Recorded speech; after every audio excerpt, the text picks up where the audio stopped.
God, our Father in heaven, we give praises to you and we thank you for your glory. Lord, you have been a great provider. You have blessed us with the gift of life every day. You have given us our wonderful families, our loyal friends, and our trusted colleagues. You have continually showered us with blessings even at times that we have wronged you. For these things, Lord God, we are eternally grateful. We humbly bow our heads in prayer today to ask for your merciful forgiveness, for your guidance, and for the courage to do the tasks that you ask of us. Give us the wisdom, the discernment, and the solid moral ground to guide us as we attempt to improve our country one bill at a time.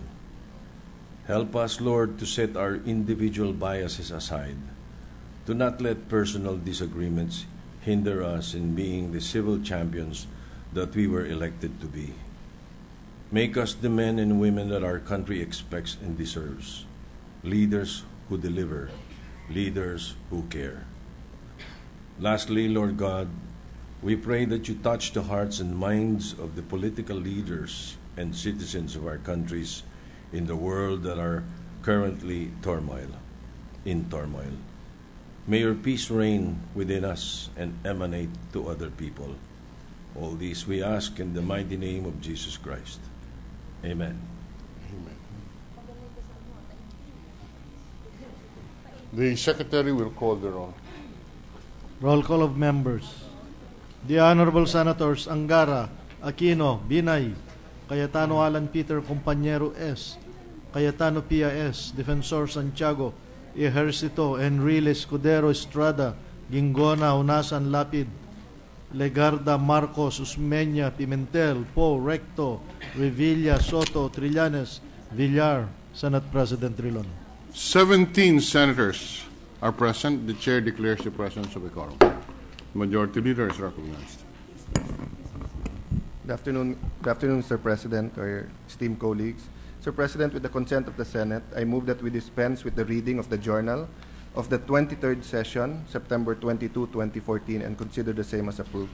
Any objection? The chair hears none. The reading of the journal of September 22, 2014 is hereby dispensed with, and upon motion of the Majority Leader, the same is hereby approved. Mr. President, may we welcome to the Senate councilors of Batangas City, and they are led today by Vice Mayor June Berberabe, Councilor Yvonne Mascardo, and barangay captains from Lopez, Quezon is also here with us today. The administrators of the Freeport area of Bataan, led by the Chairman and Administrator Demogracias Custodio. All these officials are here with us today, Mr. President. We welcome and make of record the presence of Vice Mayor June Berberabe of the City of Batangas, together with his councilors and to the Senate. The barangay captains of Lopez, Quezon are also welcome to the Senate, and the officials of the Freeport area of Bataan, led by Mr. Administrator Deo Custodio. Where's he? Deo Gracias Custodio. All right. I only see him jogging in the neighborhood. So. Welcome to the Senate. Sir President, students from the Lamplight Catholic School of Bacolod City, headed by Miss Pilarica Gison and Mr. Jomar Borromeo, are here with us. May we ask them to rise to be recognized. We welcome the students of the Lamplight Catholic School in Bacolod City, led by Miss Pilarica Gison and Mr. Jomar Borromeo. Maayong hapon sa inyo. Sir President, we also have the Vice Mayor's League of the Caraga region, headed by their president, Vice Mayor Uriarte, who is also here with us. May we ask them to rise? Where are they? I think they're around, Mr. President. We welcome the Vice Mayor's League of Caraga region, otherwise known as the next Mayor's League of Caraga. Thank you, Mr. President. Mr. President, I move that we proceed with the reference of business. The Secretary will read the reference of business. Bills on first reading. Senate number 2416 entitled An Act Granting Public Elementary School and Public High School Teachers a non-wage benefit in the form of free tertiary education in any state college or university for one dependent child and for other purposes by Senator Lapid. Education, Arts and Culture, Finance.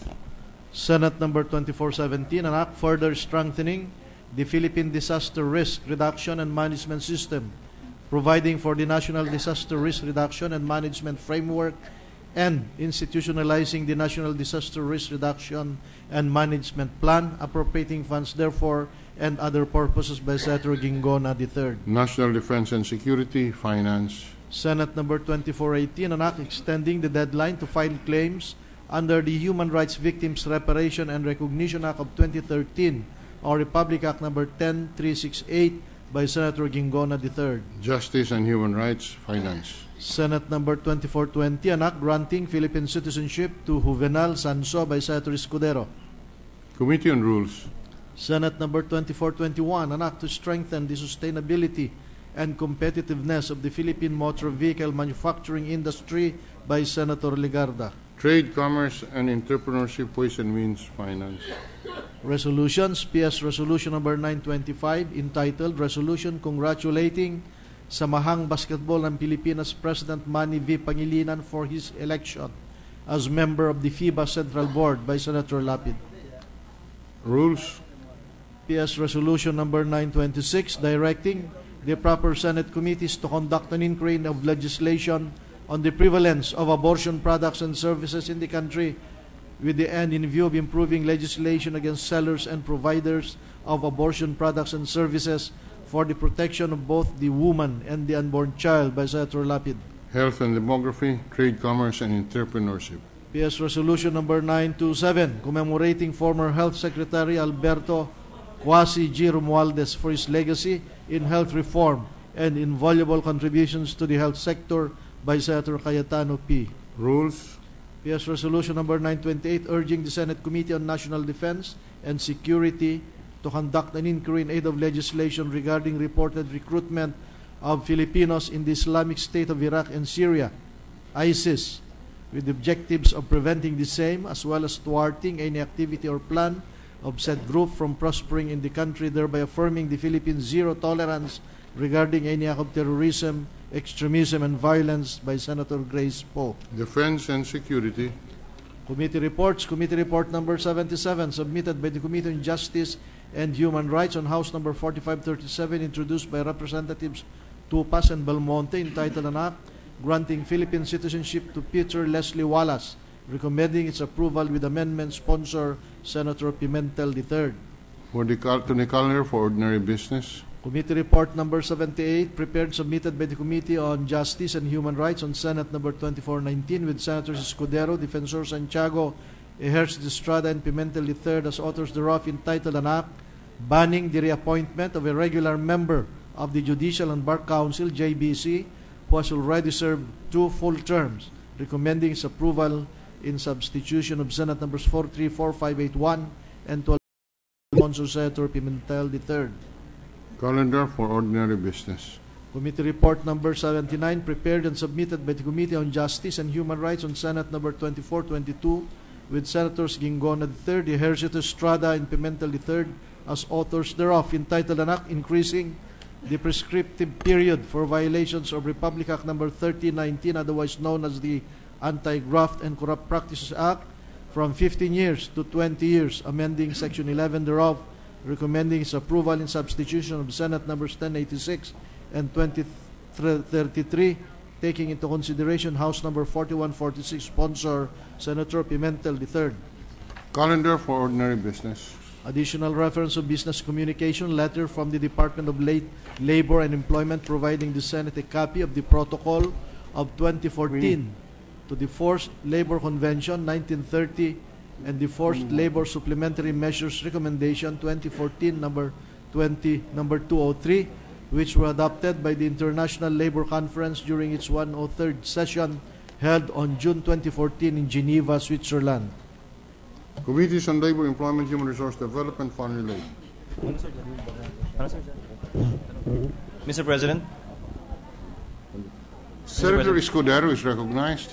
I have a parliamentary inquiry, Mr. President. May I know, has anyone filed an emergency powers joint resolution before the Senate, and has any been referred to an appropriate committee? There is none, Senator Escudero. I discussed the matter with Senator Osmeña because nagjo-due diligence si Manong Serge. We have to prepare for it. I asked this question because we received a notice supposedly for a hearing this coming Thursday. That's why I made that inquiry.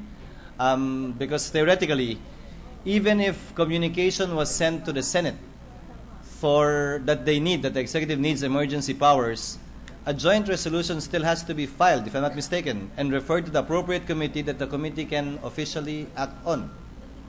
That the chair concurs with the view of Senator Escudero. Again, I do not fault Senator Osmeña for being diligent in preparing for it, because I would hate it also if the executive would rush us into something. We need to do some groundwork already on the matter, even if there is no pending joint resolution yet on the matter.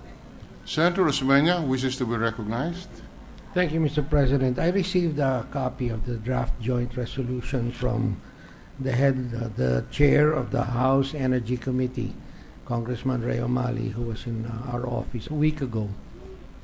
I presume that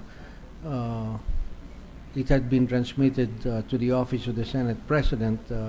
I have not been keeping track of referrals. Knowing that Thursday is our last session, day before a 3-week break, I wanted to make sure that we conducted our first hearing, then hold technical working groups hearing during the break. We can't really afford to lose that much time, so maybe if the resolution can be filed by the Senate President today, it can be referred to the committee tomorrow. Now, Mr. President, the letter of the President was addressed to Speaker Belmonte, and you were merely sent a carbon copy. For the record, number one, the Office of the Senate President has not received any draft of a joint resolution. So we could not have authored any joint resolution because we do not even know what are the parameters of the proposed joint resolution that is being requested. Number two, we did receive a letter from the President, a letter which we placed in the calendar in our agenda, and this was, I assume, the one referred to the Committee on Energy.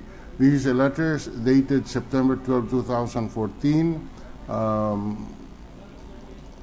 which simply said that the President is seeking the immediate enactment of a joint resolution authorizing the President to establish additional generating capacity in accordance with Section 71.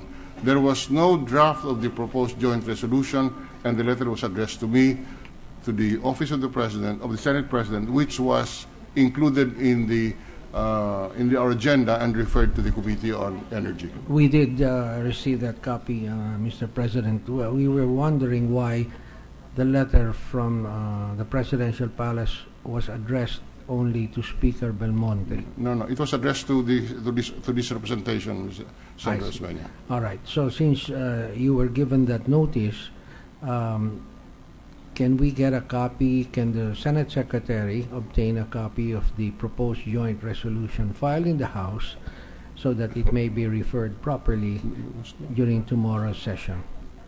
Senator Osmeña, for the record, we have not received any draft of a joint resolution. I realize that, Mr. President. I'm asking that the Senate Secretary call up the House and ask for such a copy this afternoon so that it may be properly referred to the committee by tomorrow's session. Okay, would that be in order, Mr. President? We have no problems with that. If it is sent to us, we will receive it, we'll look at it, and if it's in order, we will file it. Very well. In case that that copy is not forthcoming in a timely fashion, then this representation will merely convert the hearing on Thursday into a technical working group. Duly noted, Thank you, Senator Mr. President.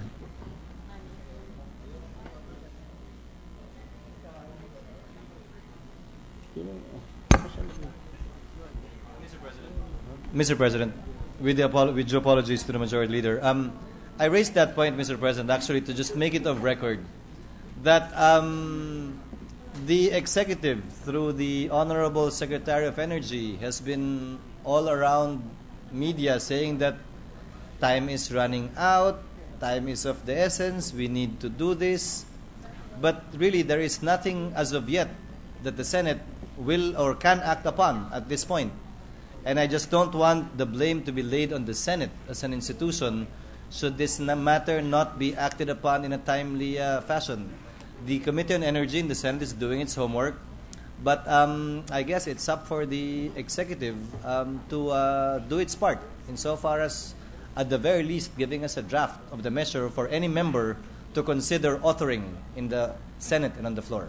Thank you, Mr. President. We informed Secretary Ochoa of the situation, and that we expressly told Secretary Ochoa that in the absence of even of a simple draft of a joint resolution, we could not possibly enact the measure by the end of September as they have requested. And they realize that, and Secretary Ochoa has realized that there is simply no way that we could pass anything by the end of the month, as we have not even seen the parameters of the powers that they have requested.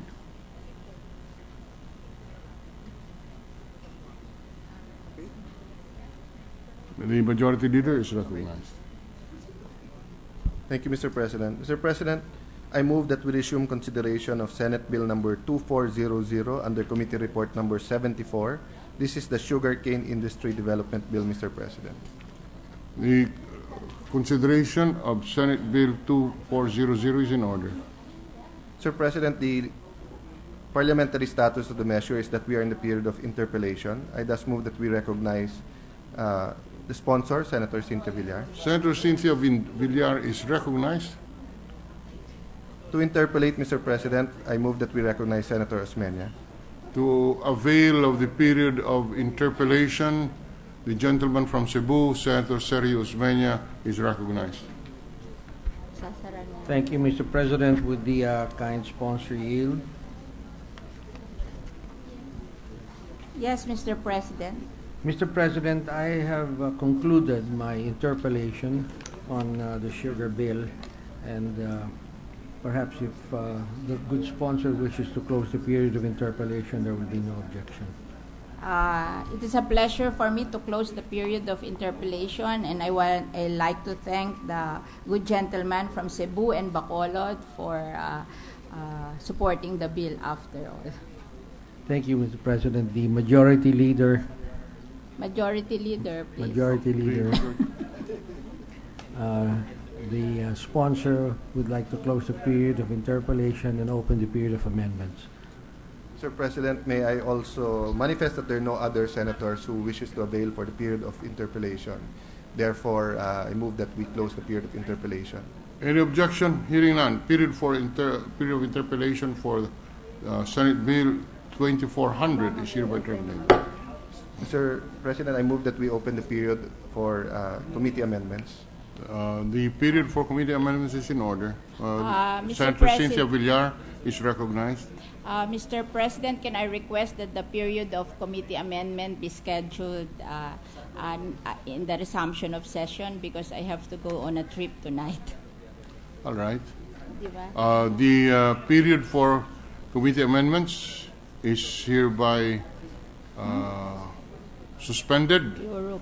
to be resumed on when we come back on October 20. Yes. Mr. Majority Leader.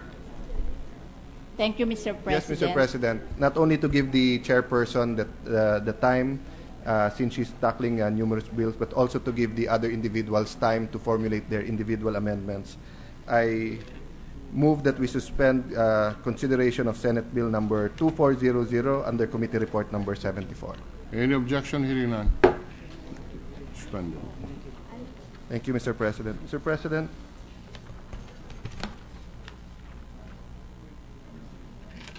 With the permission of the body, I move that we recognize Senator Loren Legarda to speak on matters of public interest. Senator Legarda is recognized on a question of public interest.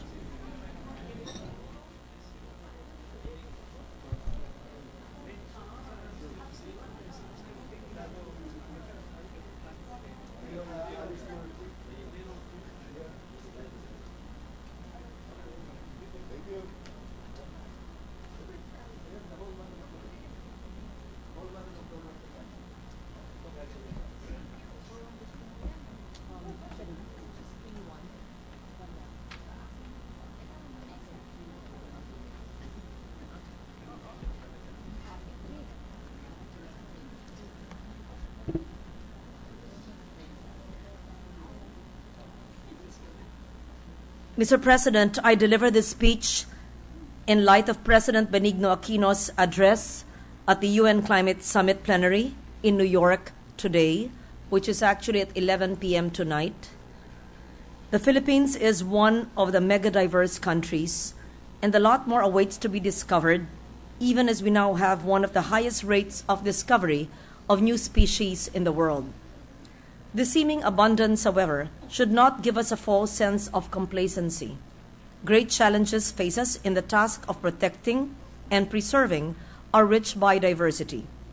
We are all consumers, and we contribute to the decline of the world's resources because of our insatiable demand for new things.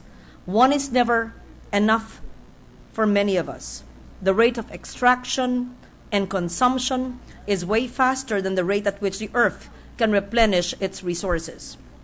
This is consistent with the Millennium Ecosystems Assessment, which revealed that humans have altered ecosystems more rapidly and extensively in the past 50 years than in any other period of history.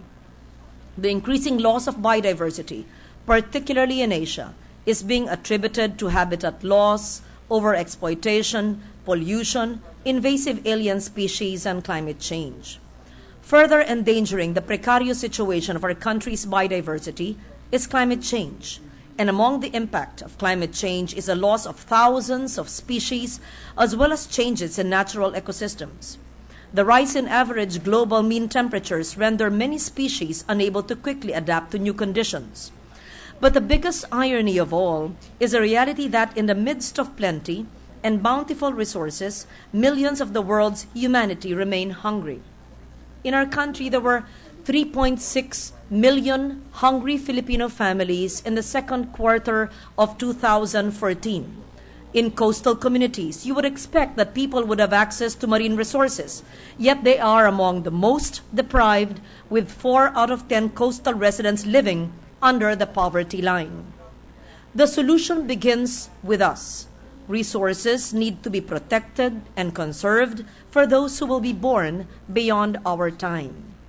The first step towards building a sustainable community, one that respects biodiversity, is to correct one of the biggest misconceptions about the environment, that natural resources are finite. In fact, it is definitely not finite. We all need to stop craving for and taking more than what we actually need. Second, building sustainability is a collaborative effort. Protection of our resources is a joint responsibility of local government units and the community. Local communities should be empowered through a transparent system that clarifies access and ownership of resources. Third, we need tools and the medium by which to effect change. We need to promote green skills and green jobs, such as management in agriculture, forestry, horticulture, environment and information technology, and other careers that contribute to environmental preservation. Here in the Senate, we have several proposed measures aimed at strengthening climate adaptation mechanisms and conserving biodiversity. The Integrated Coastal Management Act, which is authored by several of our colleagues, and the National Land Use Act, which is authored again by many of our colleagues since 1998.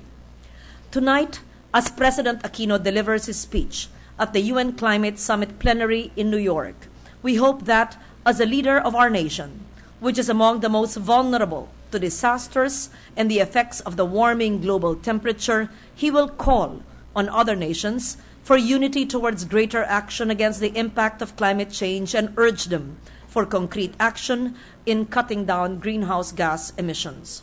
We hope that this UN Climate Summit will be more than just a usual dialogue of leaders, that world leaders will declare or renew their commitment to lead our people out of the crisis and uncertainties brought about by climate change.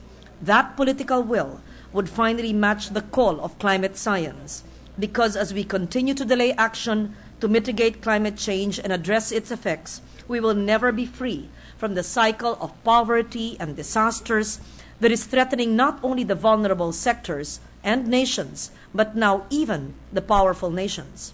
Climate change, along with the extreme weather events it causes, knows no boundaries, and the only way forward is a united global action towards mitigation, adaptation, and resilience. I would also like to commend the Department of Environment and Natural Resources for its 2015 to 2018 Philippine Biodiversity Strategy and Adaptation Plan, which will identify the strategic actions to be taken by all stakeholders for the protection of our protected areas. Thank you, Mr. President. Thank you, Senator Legarda. Majority Leader. Mr. President, I move that we refer the speech to the Committee on Climate Change. So referred. Mr. President, may I ask for a minute suspension?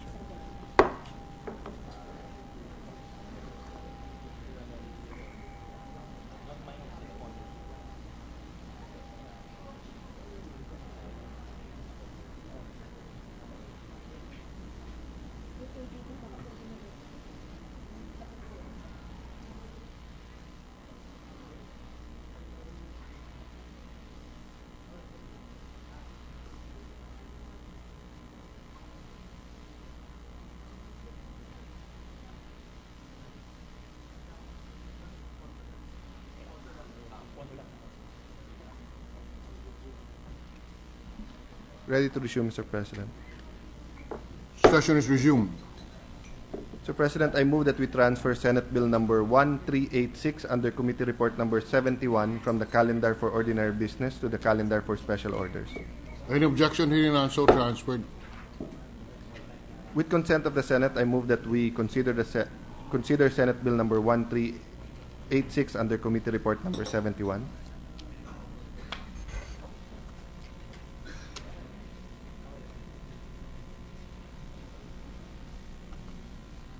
Mr. President, with the permission of the Senate, I move that the Secretary read only the title of said measure. The Secretary will do so. An act defining the role of the Department of Labor and Employment, DOLE, and the local government units, LGUs, in the establishment and operation of the Public Employment Service Office, PESO, and the operation of Job Placement Office in SUCs and NGOs, amending for the purpose sections 3, 6, 7, and 9 of Republic Act number 8759, otherwise known as Public Employment Service Office Act of 1999. Mr. President, I move that we recognize Senator Sani Angara to sponsor the said measure. Senator Sani Angara is recognized to sponsor the measure. Thank you, Mr. President, Mr. Majority Leader, distinguished colleagues. Just like to share the information that this bill was originally sponsored and shepherded through the Labor Committee by erstwhile Committee Chair Senator Jinggoy Estrada. No less than the 1987 Constitution states that the state shall afford full protection to labor, local and overseas, organized and unorganized, and promote full employment and equality of employment opportunities for all. Republic Act 8759, the Public Employment Service Act of 1999, or the PESO law, was enacted precisely to enable government further to fulfill this constitutional mandate by creating Public Employment Services Offices, or PESOs, across strategic areas of the country. Madalas ang PESO ay ang nagngangalap ng kaalaman mula sa lugar na sinasakupan nito, tulad ng lahat ng job openings at iba pang labor market information dito.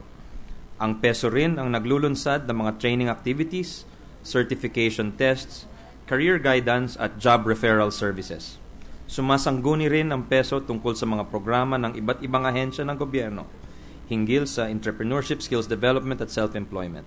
Sa madaling salita, ang PESO ang katangi-tanging opisina sa munisipyo o sa kapitolyo na ang mandato ay ang tumulong sa mga naghahanap ng trabaho. Siya rin ang may kakayanan magbigay ng suporta sa mga negosyanteng magtatayo ng negosyo at naghahanap ng mga taong pwede nila kunin bilang empleyado. To date, Mr. President, there are PESOs in 75 provinces, 142 cities, and 1,374 municipalities, while memoranda of agreements have been signed with 247 public and private universities and colleges and 49 non-governmental organizations, including government-owned and controlled corporations, or GOCCs, and special economic zones. Collectively, PESOs may be credited for up to 4.45 million job placements between 2010 and 2013, indicating how these offices are instrumental to minimizing unemployment and underemployment. And unemployment and underemployment are perhaps the most debilitating of scourges our country faces today, especially because their causes and underpinnings are as varied as they are complex. Tingnan lang natin ang sitwasyon ng ating mga bagong graduates. Ilang buwan na po ang nakalipas mula nang nagtapos sa kolehiyo ang higit sa 250,000 na kabataan. Sila ngayon kabilang na sa labor force ng bansa. Taglay ang lakas, talino't kakayanan sa kanila magmumula ang puwersa para makaangat ang bansa at makamtan nito ang kasaganahang matagal nang minimiti. Ngunit marami sa kanila ngayon ay naghahanap pa rin ng trabaho. Ayon sa ilang pagsusuri, maaring magtagal pa ng 18 buwan hanggang 2 taon bago sila tuluyang makapagtrabaho, sa halip na kumita at magsimulang mag-ipon para sa kanilang kinabukasan. Kaya siguro marami sa kanila ay pumapasok sa mga trabahong malayo ang koneksyon sa kursong kanilang pinag-aralan sa kolehiyo, o kaya trabahong matatagpuan sa ibang bansa malalayo sa kanilang mga mahal sa buhay. At sa panahon na sila'y naghahanap, sila'y nabibilang sa milyon-milyong Pilipino na unemployed. Ayon sa April 2014 Labor Force Survey, higit kumulang 2.9 million ang tuwirang walang trabaho, habang 7 million po ang sinasabing underemployed na bagaman nagtratrabaho, naghahanap pa rin ng ibang mapapasukan dahil hindi akma ang kanilang sahod sa kanilang kwalifikasyon. Mahirap pong makahanap ng trabaho sa bansa dahil sa isang banda ay talagang kulang ang available jobs, to state the obvious, Mr. President. Ayon sa World Bank, 1.65 million lamang ang nakakuha ng trabaho sa pagitan ng Abril 2013 at Abril 2014. At halos 1.15 million naman ang mga bagong pasok sa ating labor force kada taon. Kasama nito ang 3 milyon na walang trabaho at ang 7 milyon na underemployed. Kaya't kailangan makapaglikha ang bansa ng higit sa 14 milyon na trabaho bago sumapit ang 2017. Ayon din sa World Bank, may halos 21 milyon naman na kailangan bigyan ng mas magandang trabaho dahil sila'y nasa informal sector. Bukod pa sa kakulungan sa trabaho, nananaig din ang problema ng job skills mismatch, kung saan hindi nagtutugma ang pinag-aralan ng tao sa pangangailangan ng merkado. Nagiging problema ang kawalan ng trabaho para sa mga kapwa edukado at may kaya at pati na rin sa mga mahihirap. Ironically, Mr. President, unemployment in recent years plagues many of even the educated and well-to-do.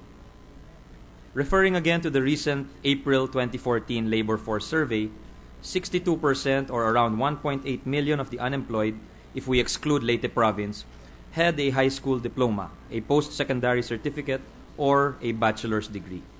Including in the count the job seekers with some level of post-secondary or college education would balloon the number up to 2.3 million, or 78% of the country's jobless. 2012 DOLE data showed that 1 out of every 4 job vacancies were considered hard to fill, referring to openings that either have too few applicants or that attract a large number of applicants who are ill-prepared and unqualified for the job. Highlights from the 2012 BLES Integrated Survey revealed that when respondents were asked what their biggest recruitment challenge was, more than 1/3 or 35% cited a shortage of applicants with the right competencies, while 1/5 said too few applicants are applying for the job. Meanwhile, 17% identified lack of work experience as a reason for not getting a job. Clearly, Mr. President, our schools, particularly our tertiary institutions, are not producing job-ready graduates. As the World Bank notes, they are not able to help as much in economic development in part because they do not link up with industry.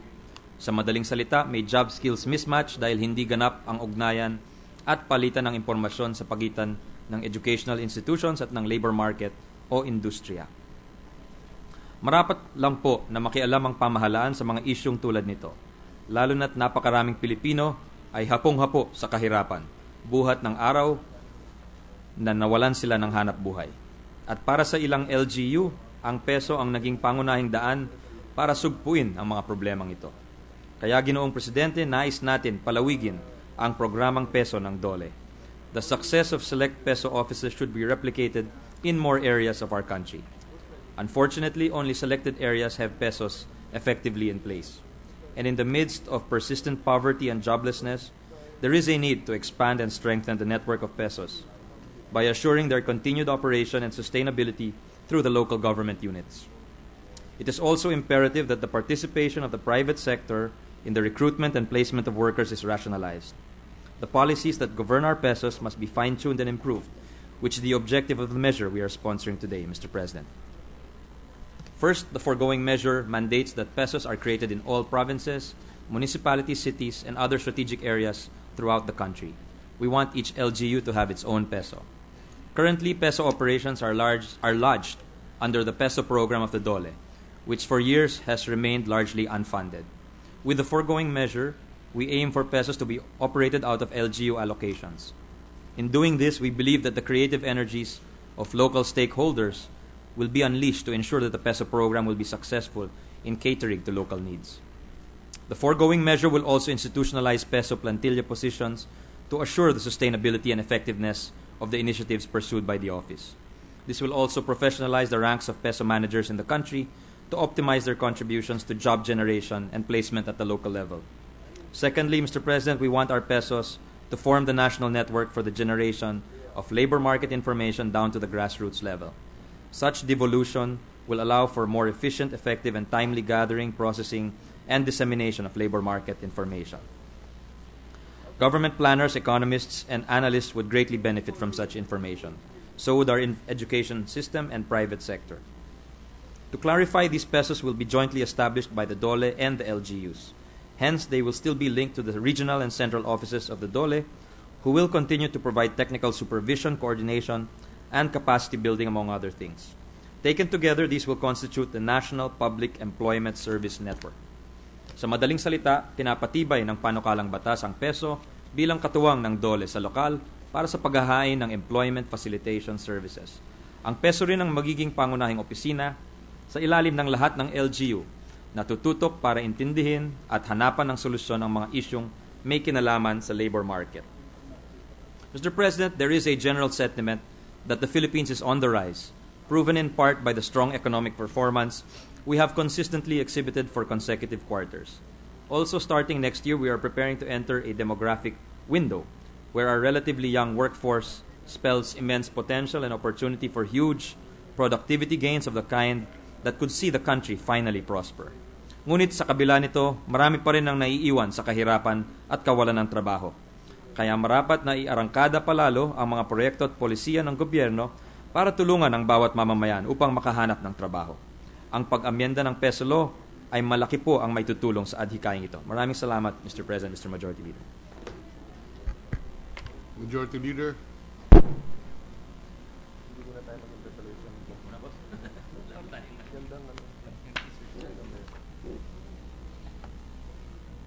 Mr. President, I move that we suspend consideration of Senate Bill 1386 under Committee Report Number 71. Any objection? Hearing none, so suspended. Mr. President, may we also welcome to the Senate the people behind the success and the struggles of the PESO. Assistant Secretary Maria Joji Aragon of the DOLE, Director Dominic Rubia, Tutay, BLE DOLE, Jose S. Sandoval, Chief of BLE, Vicia Aldon, PESO Philippine President, Cheryl Lacerna, BLE, and Cherish Mungkal of BLE. May I ask them to rise to be recognized and welcome to the Senate. We welcome the officials of the Department of Labor to the Senate. Thank you, Mr. President. Mr. President, we are in receipt of the Conference Committee report on the disagreeing provisions of Senate Bill number 2274 and House Bill number 4558, an open Learning and Distance Education. Copies of the report have been distributed to the senators. Mr. President, with consent of the Senate, I move that we consider the aforesaid Conference Committee report. Any objection? Hearing on consideration of joint explanation of the Conference Committee on the disagreeing provisions of Senate Bill 2274 and House Bill 4553 is in order. Mr. President, I move that we recognize the sponsor, Senator Pia Cayetano, to present the bicameral Conference Committee report. Senator Pia Cayetano is recognized to present the report. Thank you, Mr. President. Mr. President, it is my pleasure to report back to the body that the bill institutionalizing open distance learning in tertiary education is on its way to enactment following the approval of the reconciled version by the Bicameral Conference Committee in a meeting held on September 18, 2014. I move that the detailed joint explanation be read into the record, but with the approval of the body, I would like to highlight certain amendments adopted by both houses. These are the highlights, Mr. President. Number 1, on open distance learning. To harmonize the concepts of open learning distance education, we have adopted the term used in the House version, which is open distance learning. Open distance learning refers to the system that combines the methodology of distance education with the concept of open learning and flexible learning. To ensure that ODL programs will be at par with existing standards, it is mandated that such programs institutionalized under this measure conform to the guidelines set by the Commission on Higher Education and Technical Education Skills Development Authority for both the conventional classroom or traditional mode and non-conventional mode. Coverage. Number 2, coverage. It covers all levels of tertiary education. Also, the measure shall apply to both A, public and private higher education institutions and post-secondary schools with existing ODL programs, and B, public and private HEIs and post-secondary schools which shall later be authorized as qualified implementers of ODL. Consequently, all references to TESDA, technical vocational education, and post-secondary schools were included in the text of the body of the measure to reflect that post-secondary education is covered under this measure. 3, admission and other academic requirements. Admission and other academic policies and requirements in all HEIs and post-secondary schools offering ODL programs shall conform to the minimum policies, standards, and requirements set by the CHED and or TESDA as applicable. 4th, support to ODL programs. CHED, TESDA, and the University of the Philippines Open University shall provide support and technical assistance to HEIs and post-secondary schools offering ODL programs. 5, support to students. Any student enrolled in ODL program shall have access to all privileges, opportunities, and entitlement that a student similarly situated under the conventional system of instruction may have access to. HEIs and post-secondary schools engaged in ODL programs shall be tasked to provide student support services. 6, evaluation. To aid policy making, we have adopted the provision of the House version regarding the evaluation of ODL programs. A, CHED and TESDA shall enter into agreement with reputable research institutions to conduct an independent evaluation of the state, regulatory governance, quality, concerns, challenges, and prospects of ODL programs in the Philippines. B, the reputable research institutions submit to CHED Chairperson, TESDA Director General, the Senate Committee on Education, Culture, and Arts, and the House Committee on Higher Education. I, an interim report regarding the evaluation as provided herein not later than 6 months after the date of the enactment of this act, and II, a final report regarding such evaluation not later than 1 year after the date of the enactment of this act. Thank you, Mr. President, and I would also like to take this opportunity to thank the body for their continued support in ensuring that students will be able to advance their studies, earn graduate and postgraduate degrees, and post-secondary certificates in non-degree programs despite teacher and learner being separated by distance and or time. Submit, Mr. President. Thank you, Senator Cayetano. The Majority Leader is recognized.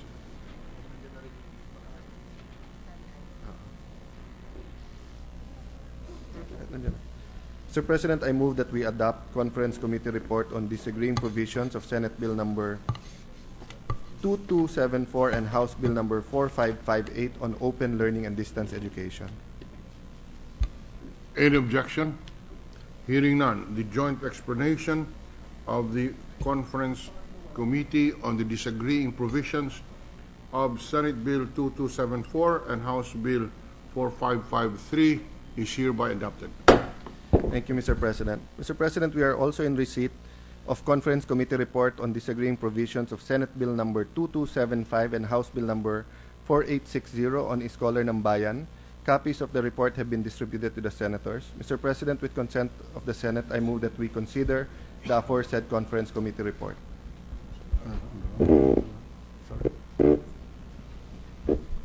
Any objection? Hearing none, consideration of joint explanation of the Conference Committee report on the disagreeing provisions of Senate Bill 2275 and House Bill number 4860 is in order. Mr. President, I move that we recognize the sponsor, Senator Pia Cayetano, to present the bicameral Conference Committee report. Senator Cayetano is recognized to present the Conference Committee report. Thank you. Mr. President, it is my pleasure to report back to the body that following the approval of the reconciled version by the Bicameral Conference Committee in a meeting held last September 18, 2014, the bill providing scholarship grants to top graduates of all public high schools in state universities and colleges, or the Scholar ng Bayan bill, is on its way to enactment. I move that the detailed joint explanation to be read into the record, but with the approval of the body, I would like to highlight certain provisions and amendments adopted. These are the highlights, Mr. President. Number 1, coverage. It covers all public high school students belonging to the top 10 of their graduating class. A public high school with more than 500 graduates shall be entitled to 1 additional scholarship slot in SUCs for every 500 graduates. Admission in SUCs. A scholar should graduate from a public high school in the country within 2 years prior to the academic year applied for in the SUC. Submit a certificate containing the student's rank, take the entrance examination, and obtain a rating which has been designated by the SUC as the minimum rating to qualify for the scholarship program. A new proviso was added under this section wherein for the next 6 years in the implementation of this act, beginning school year 2015 to 2016, the top 10 graduating students of public high school shall be automatically admitted to the SUCs of their choice within the region. 3. Limitation in the acceptance of top public high school graduates by SUCs. After the aforementioned 6-year automatic admission, top public high school graduates by SUC must successfully pass the entrance examination and comply with admission requirements of SUCs. 4. Support to the program. CHED, DepEd, and SUCs are required to support the program. Local government units are encouraged to create their own scholarship programs. Private higher education institutions are encouraged to create their own version of the program, while private corporations are likewise encouraged to support the program under their corporate social responsibility projects. Limitation of the program. The scholarship grant provided for in this act is limited to the full amount of tuition and other school fees for the first year of college. Thereafter, the student beneficiary shall be covered by the regular student financial assistance and scholarship program of the CHED, subject to guidelines that CHED may provide. 6. Performance monitoring and impact assessment. CHED shall regularly monitor the program's impact and progress every 5 years from its date of implementation. Thank you, Mr. President, and I would also like to take this opportunity to thank the body for being one with me in pushing for this bill to help our deserving students pursue their studies in reputable state universities and colleges. Thank you. Majority Leader. Mr. President, I move that we adopt a Conference Committee report on disagreeing provisions of Senate Bill number 2275 and House Bill number 4860 on the Scholar ng Bayan. Any objection? Hearing none, the Bicameral Conference Committee report on the disagreeing provisions of Senate Bill 2275 and House Bill 4860 is hereby adopted. Mr. President, may I ask that those present be considered co-authors of the bill, Mr. President? The members present are big co-authors. Sir President, may I also ask as a member of the BICAM committee to be allowed to submit until tomorrow just an explanation of why I have supported the BICAM report, Mr. President. And for all those others who also wish to submit any explanation, Mr. President. Noted, yes. Wala pa yung The Majority Leader and those who voted in favor of the report will have until tomorrow, 12 noon, to submit the explanation. Thank you, Mr. President. We're waiting for one more BICAM report, Mr. President. In the meantime, Mr. President, I move that we resume consideration of Senate Bill number 2282 under Committee Report number 56. This is the Fair Competition Bill, Mr. President. Consideration of the measure is in order. The parliamentary status, Mr. President, is that we are in the period of individual amendments. I move that we recognize Senator Aquino as the sponsor and Senator Gingona to propose amendments, Mr. President. May I ask for a minute suspension? Senator, suspended for 1 minute.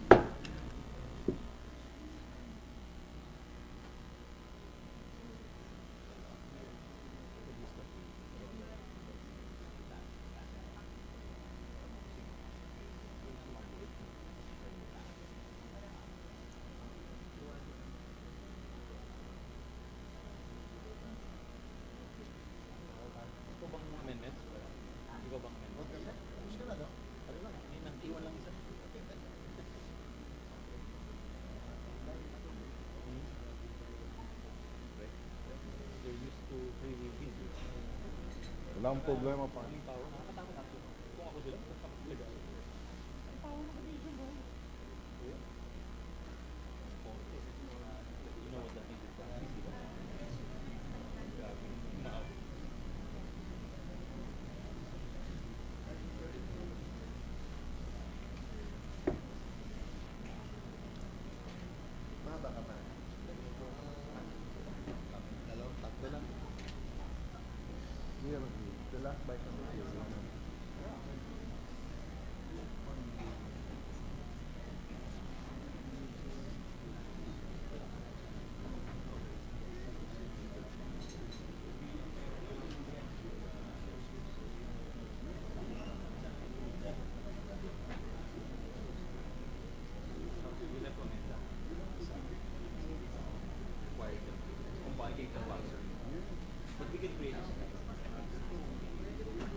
Ready to resume, Mr. President.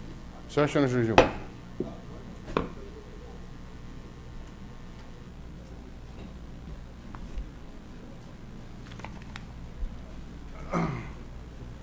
The Majority Leader is recognized. Mr. President, may we recognize Senator Gingona to propose amendments. Senator Gingona is recognized on the period of individual amendments. Thank you, Mr. President. Mr. President, I move that in Chapter 2, Section 8. First, before Senator Gingona proceeds any further, for the record, we are using the amended copy as of September 22, 2014, so that when we refer to the pages, we are on the same page. Yes, Mr. President. Chapter 2, Section 8, page 9, line 16. Page 9, Line 16. line 15. Please proceed.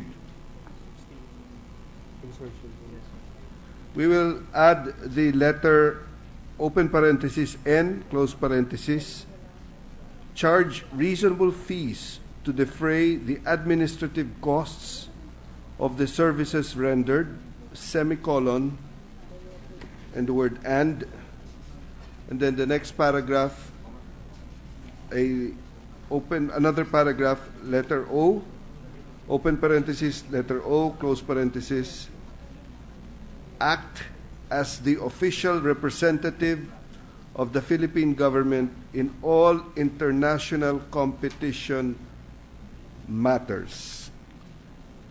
I beg the indulgence of Senator Gingona. First, we are using the amended copy of September 22, 2014. September 20. September 22, 2014. Yes, sir. And the page that you were trying to amend, Senator Gingona, is what page? Page 9, line 16. Page 9, line 15. 16.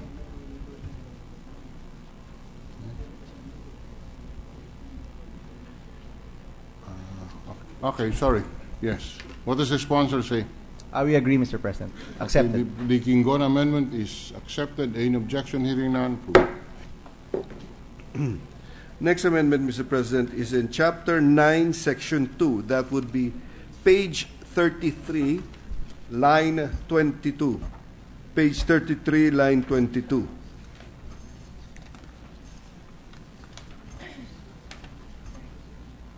Please proceed. Under Section 2, which says appropriations, and it shall be worded accordingly. Appropriations and use of fees, charges and penalties, period. And then the words the, all the way to the word act, including the word however for, shall be deleted. And then it shall be read as follows. The initial budgetary requirements of the Commission of 300 million pesos, open parenthesis, in numbers, 300 million pesos, close parenthesis, is hereby appropriated, period. And then we delete the words provided all the way to the word commission. And then we add the following words.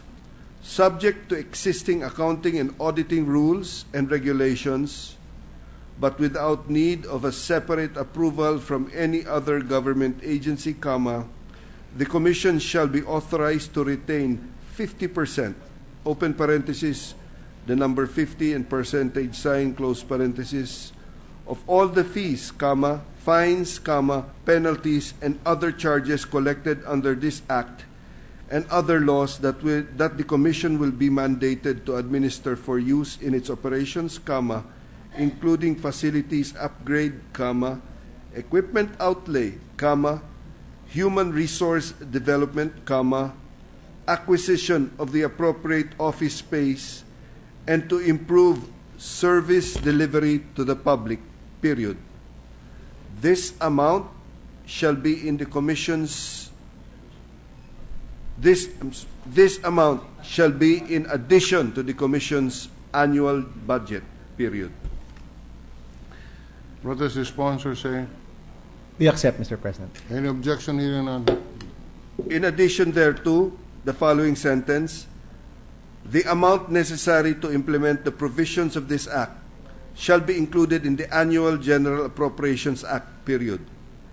After 5 years from the effectivity of this Act, comma, the Commissioner shall, comma, subject to the approval of the President, comma, determine if the fees and charges that the Commission shall collect are sufficient to meet its budgetary requirements, period. Next paragraph, if so, comma, it shall retain all the fees and charges it shall collect under the same conditions indicated in this section, but shall forthwith, comma, cease to receive any funds from the annual budget of the national government, semicolon. Next paragraph, if not, comma, the Commission's budget shall continue to be included in the General Appropriations Act until such time when the Commissioner, comma, subject to the approval of the President, comma, certifies that the above stated fees and charges the office shall collect are enough to fund its operations, period. That's What all. is- We accept, Mr. President. Any objection here and on? That's all, Mr. President. Thank you. Thank you, Senator Gingona. Any other member of the Senate who would propose individual amendments at this stage? Mr. President, Senator J.V. Ejercito. Senator Ejercito is recognized on the period of individual amendments. Yes, good afternoon, Mr. President. Good afternoon, Mr. Sponsor. Good afternoon. On page 2, line 24, after the phrase conditions of employment, insert the following phrase, nor to any micro, small, and medium-sized enterprises or MSMEs, provided they, whether singly or collectively, do not constitute a dominant position in the relevant market. The last paragraph of section 3 now reads, this act shall apply neither to the combinations or activities of workers or employees, nor to agreements or arrangements with their employers when such combinations, activities, agreements, or arrangements are designed solely to facilitate collective bargaining in respect of conditions of employment, nor to any micro, small, and medium-sized enterprises, provided they, whether singly or collectively, do not constitute a dominant position in the relevant market. We accept, Mr. President. Any objection here and on? In Chapter 4, Section 4, on page 14, line 9, after the phrase notification procedures, insert the words and requirements. For clarity, Mr. Sponsor, Mr. President, subsection D now reads, other rules relating to the notification procedures and requirements. We accept, Mr. President. Any objection here and on?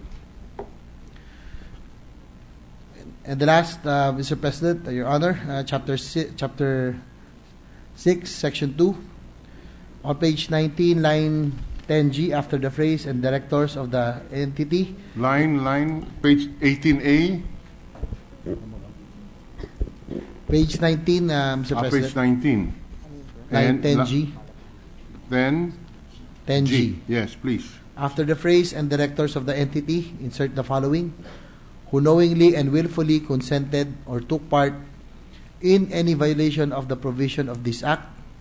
The last sentence of Chapter 6, Section 2 now reads, the penalty of imprisonment shall be imposed upon the responsible officers and directors of the entity who knowingly and willfully consented or took part in any violation of the provisions of this Act. The reason, Mr. President, Mr. Sponsors, is the penalty is imprisonment, and prohibited acts under this proposed bill was previously punishable under the revised penal code. Willful intent and or bad faith should be required before one can be imprisoned under this proposed bill.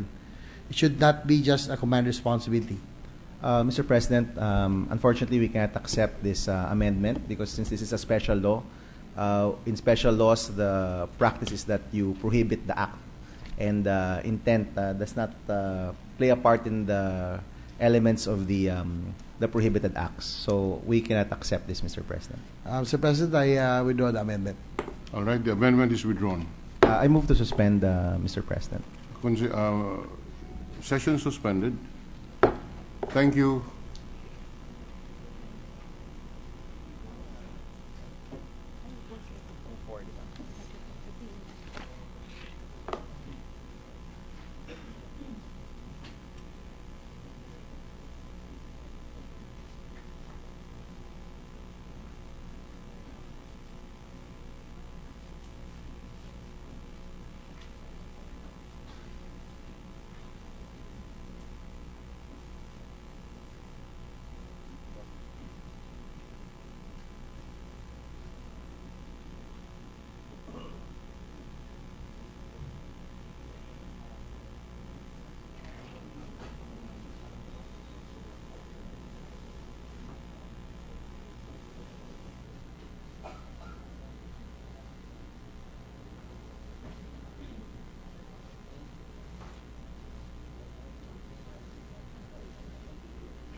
Session is resumed.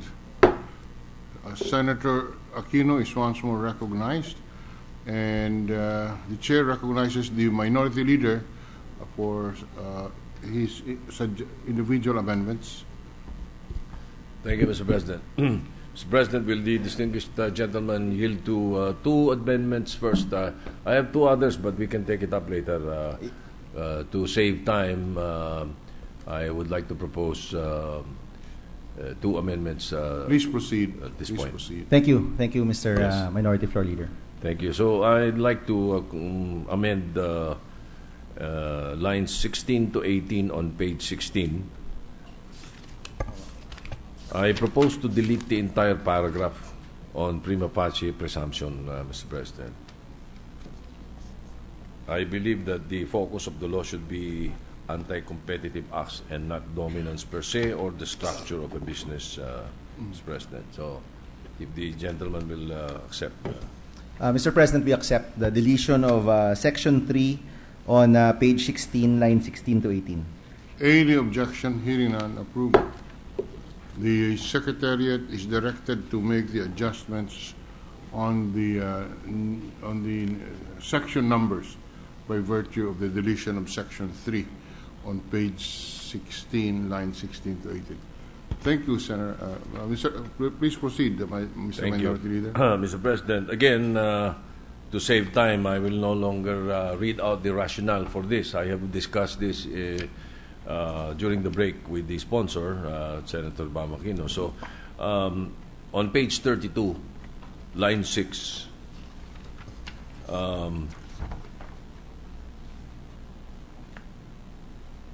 I propose to delete the phrase "to be fixed by the court, but in no case shall it be less than half," and instead insert not exceeding 10% before of the imposable fines, Mr. President. Mr. President, may I make a suggestion to include amount to be fixed by the court? To Okay. include that line, Mr. President. So may I read the entire Yes, Mr. President. Page?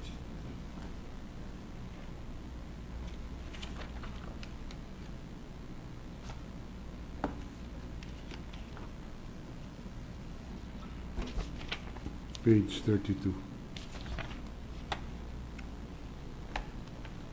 I'm going to try to leave.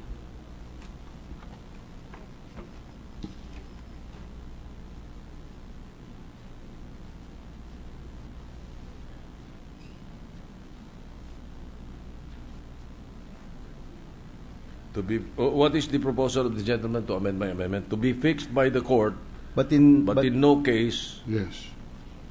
Shall, and your amendment. shall it exceed 10% of the shall it exceed 10% of the imposable fines? of the imposable fines. Yes, Mr. President, accepted. Yes, Right. Mr. President, we accept. No objection? Approved. Thank you, Mr. President. The other two amendments. Pwede na tayo. Pwede na to.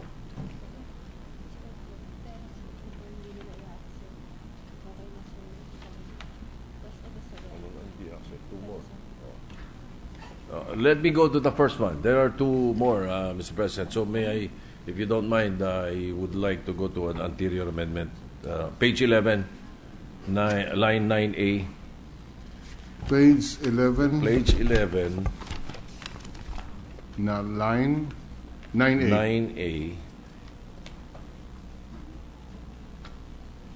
Yes, please.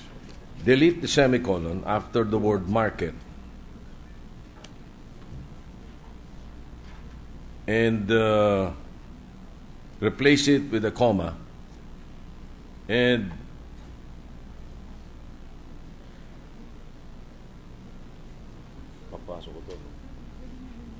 insert, provided that in the Commission's evaluation of this fact, it shall consider whether the price is established in good faith to meet or compete with the lower price of a competitor in the same market, selling the same or comparable product or service of like quality.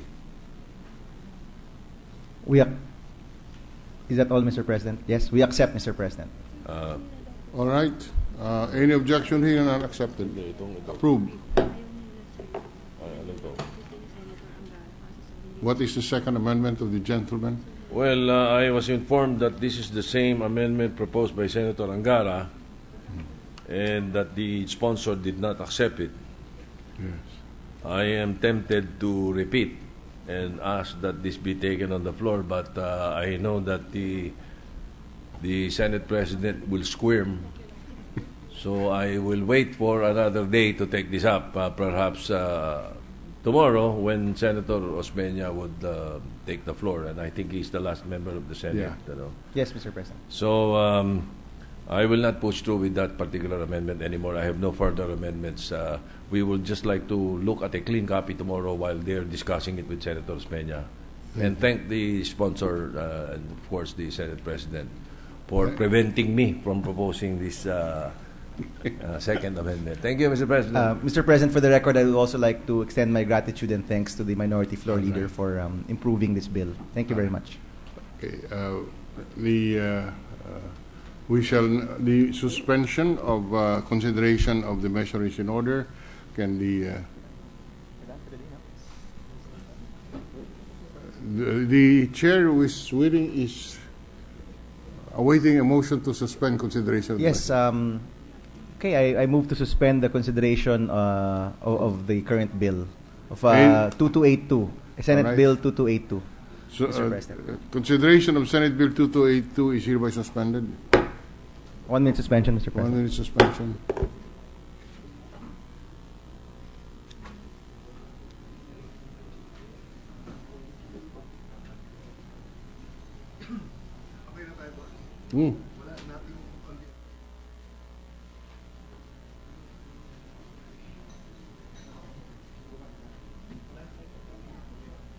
Tapos na si Tito. Bukas na.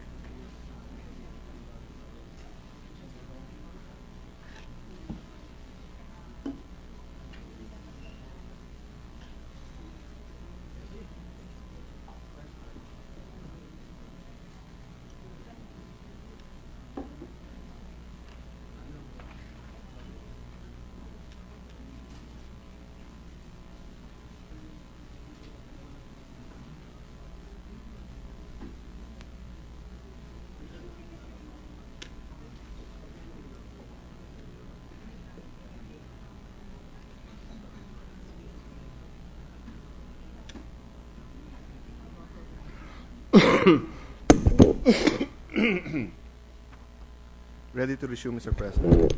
Session is resumed. Mr. President, just two administrative matters.